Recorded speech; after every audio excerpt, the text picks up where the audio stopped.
This is Disney Entertainment News Today. I'm Rob Whiteside, and here now are the top Disney entertainment stories for Tuesday, November 22nd, 2022.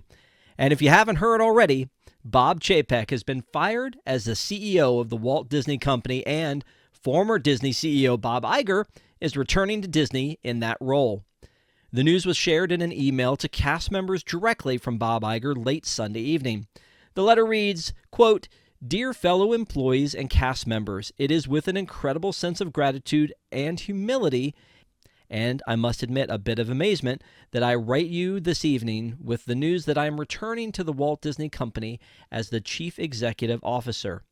When I look at the creative success of our teams across our studios, Disney General Entertainment, ESPN, and International, the rapid growth of our streaming services, the phenomenal reimagining and rebound of our parks, the continued great work of ABC News, and so many other achievements across our businesses, I am in awe of your accomplishments, and I am excited to embark with you on many new endeavors. I know this company has asked so much of you during the past 3 years, and these times certainly remain quite challenging. But as you've heard me say before, I am an optimist. And if I've learned anything from my many years at Disney, it's that even in the face of uncertainty, perhaps especially in the face of uncertainty, our employees and cast members achieve the impossible. You will be hearing more from me and your leaders tomorrow and in the weeks ahead. In the meantime, allow me to express my deep gratitude for all that you do. Disney holds a special place in the hearts of people around the globe thanks to you, and your dedication to this company and its mission to bring joy to people through great storytelling is an inspiration to me every single day. Bob Iger." Just a few days ago, analysts were publicly calling for Chapek to be fired, so the board of directors acted quite quickly to rectify things following disappointing quarterly results. Chapek will receive a large severance package upon his exit, as expected. During its opening weekend, no other movie, opening or already open, stood a chance against Marvel Studios' Black Panther: Wakanda Forever. The record-breaking opening took in $181 million domestically, making it the biggest November opening of all time and the second biggest launch of 2022 to date, behind Doctor Strange and the Multiverse of Madness, that made $187.4 million. Internationally, the film took in another $150.3 million for a total of $331.3 million globally. Quote, "Europe was strong overall, led by the UK, $15 million, and followed by France, $13.7 million, states The Hollywood Reporter. Among all the markets, Mexico placed third with $12.8 million, followed by South Korea at $8.9, Brazil at $7.1. Wakanda Forever also scored the highest opening in history in Nigeria, where the film's African premiere was held. Only two other Marvel Cinematic Universe films since the pandemic began, Spider-Man No Way Home and Doctor Strange in the Multiverse of Madness, have had higher openings, reported Yahoo Entertainment. Although the sequel didn't perform better than the domestic debut of the 2018 Black Panther, it still has a long way to go and could possibly break more records. Black Panther: Wakanda Forever is now the 13th film in the list of all-time domestic launches. The Hollywood Reporter said that Disney and Marvel now account for all but one of the 13 films.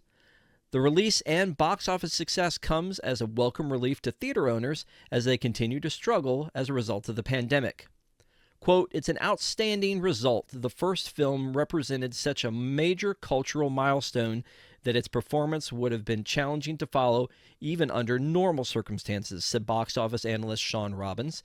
"This performance from a sequel almost 5 years later speaks to the trust the audiences have in Ryan Coogler, Marvel, and the entire creative team to continue the story in a respectful way after Chadwick Boseman's tragic passing. It's an opportunity for everyone to say goodbye to him together as the franchise moves forward with its legacy at the heart of it." Brooks Barnes of the New York Times said that the film cost an estimated $250 million to produce and at least another $100 million to market. Currently, it's playing in 4,396 theaters in North America. Wakanda Forever had an exceptionally strong showing at large format IMAX theaters. Have you seen Black Panther: Wakanda Forever yet? If so, let us know what you thought in the comments below. The first teaser trailer for Disney Pixar's upcoming film Elemental has been released. The film is described as follows. In a city where fire, water, land, and air residents live together, a fiery young woman and a go-with-the-flow guy will discover something elemental.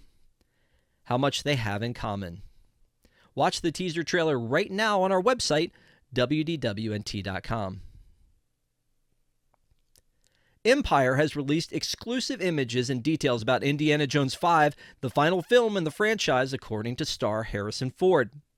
Quote, "It's full of adventure, full of laughs, full of real emotion, and it's complex and sneaky," Ford told Empire. "The shooting of it was tough and long and arduous," he said, "but I'm very happy with the film that we have. Indiana Jones 5, which does not have a full title, will take place in 1969 amidst the space race, and Indy will encounter his old enemy, the Nazis, once again." Jez Butterworth, co-writer with his brother John Henry Butterworth, told Empire, quote, "The simple fact is that the moon landing program was run by a bunch of ex-Nazis. How ex they are is the question, and it gets up Indy's nose." Mads Mikkelsen will play Voller, a villain inspired by Werner von Braun, a real Nazi who became a NASA engineer. Quote, "He's a man who would like to correct some of his past mistakes," Mikkelsen said of Voller. "This is something that could make the world a much better place to live in. He would love to get his hands on it. Indiana Jones wants to get his hands on it as well, and so we have a story."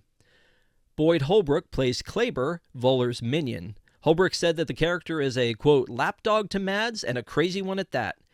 He and Indy will have an action scene at the Apollo 11 ticker tape parade in New York on August 13, 1969, as seen in this photo. The parade is inspired by Sam Hadley's illustration from the Empire exclusive subscriber issue. Note that illustration is not based on an actual moment in the film.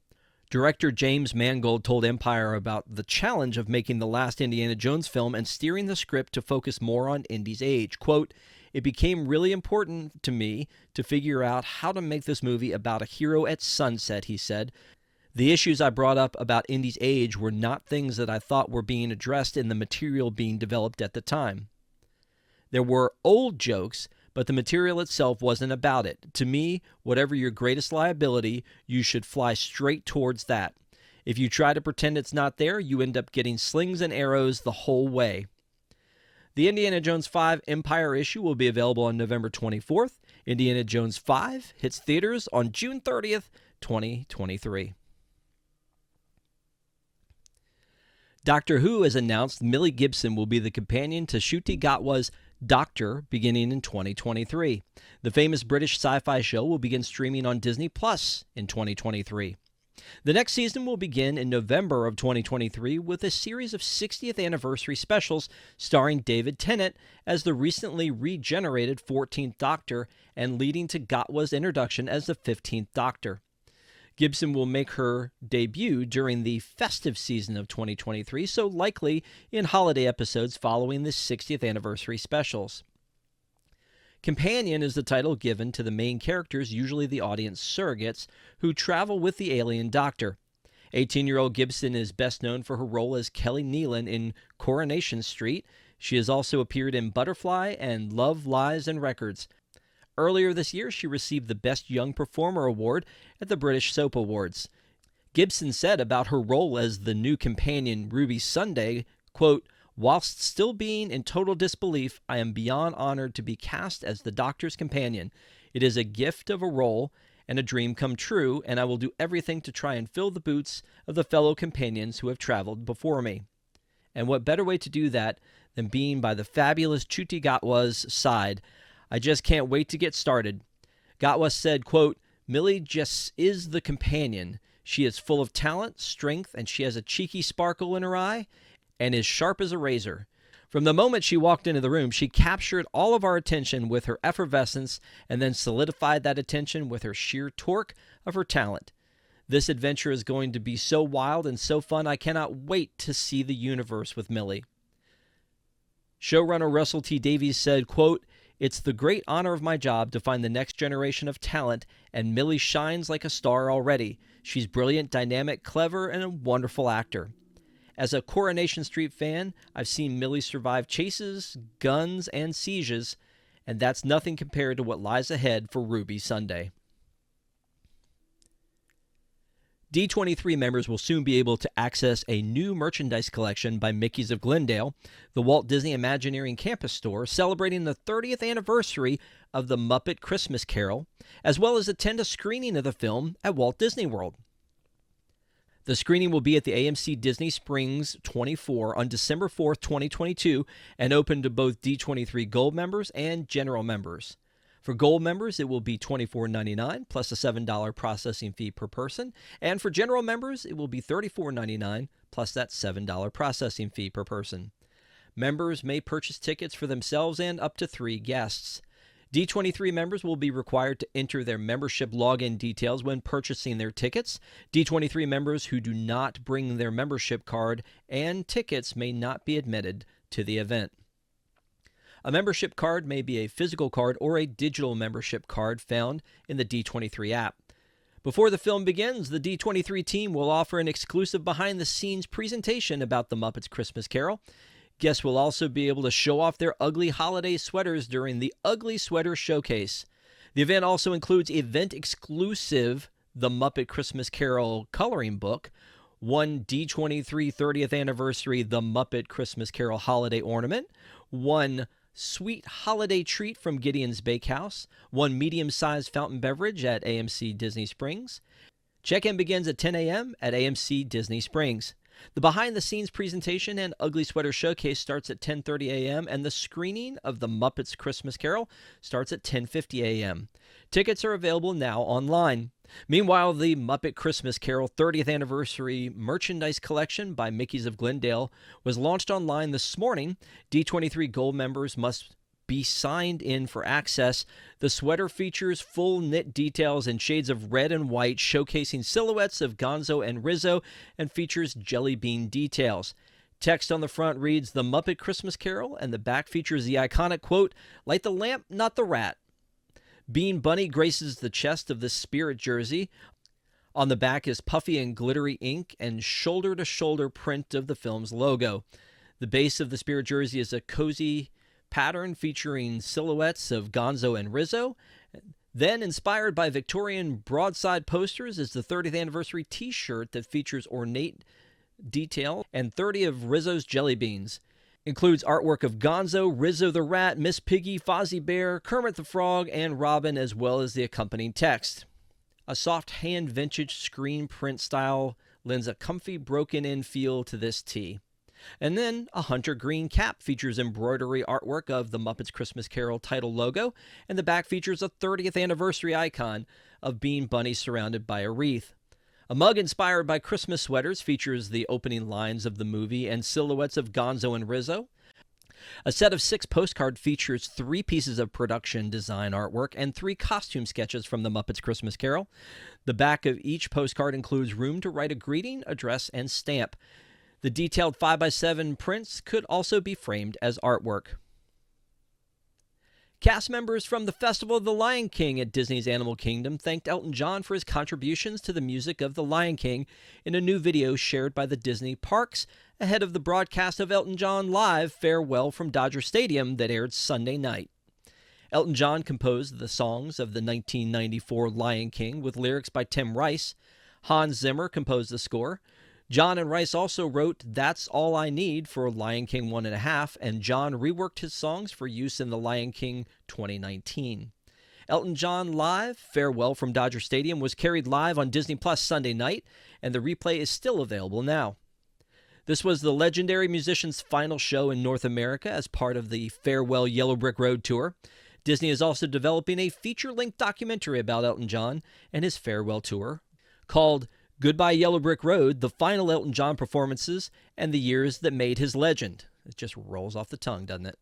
Elton John's final tour has been ongoing since 2018 and is set to wrap up in Stockholm in July of 2023.